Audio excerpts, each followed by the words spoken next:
Kasama rin sa mga lumahok sa kilos protesta kahapon ng ilang celebrities. Kanya-kanyang gimmick din ang iba pang mga ralista para maiparating ang kanilang panawagang panagutin na ang mga korap sa gobyerno. Ngayon ang balita si Marisol Abduraman.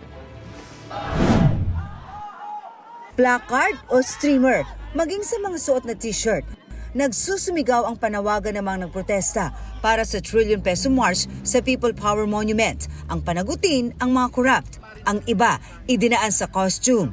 Ang isang ito, nagaling Quezon Province, nag-ala Imelda Marcos. Ang ilan, may dalang alagang hayop. Ang asong ito, may nakakabit na mensaheng nangangagat ng corrupt. Ang mobile kulungan na ito, may mga mukha at nakapaskil ang mga pangalan ng mga nasasangkot sa flood control anomaly. May mga nakiisa ring personalidad gaya ni Pokwang. Sana po bigyan po ninyo ng pansin ang pangangailangan po, lalong-lalo na ng ating mga maliliit na mamamayan. Yung kaligtasan po ng bawat isa kapag kami mga sakuna, lalong-lalo na po yung mga flood control na yan. Elijah Canlas, Noel Cabangon, Ben and Ben. Ang mag-asawang ito sa protesta ginugol ang kanilang linggo para raw sa kanilang mga apo. It pains me to see them grow up in an environment like this.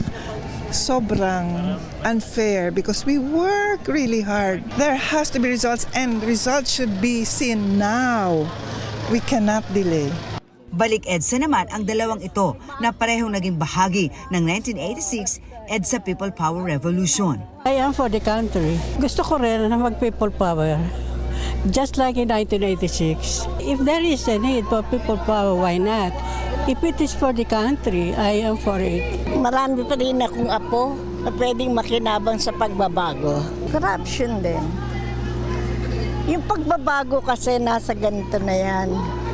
At saka nasa isip ng tao yan.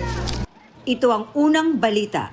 Marisol Abduraman para sa GMA Integrated News. Gusto mo bang mauna sa mga balita? Mag-subscribe na sa GMA Integrated News sa YouTube at tumutok sa unang balita.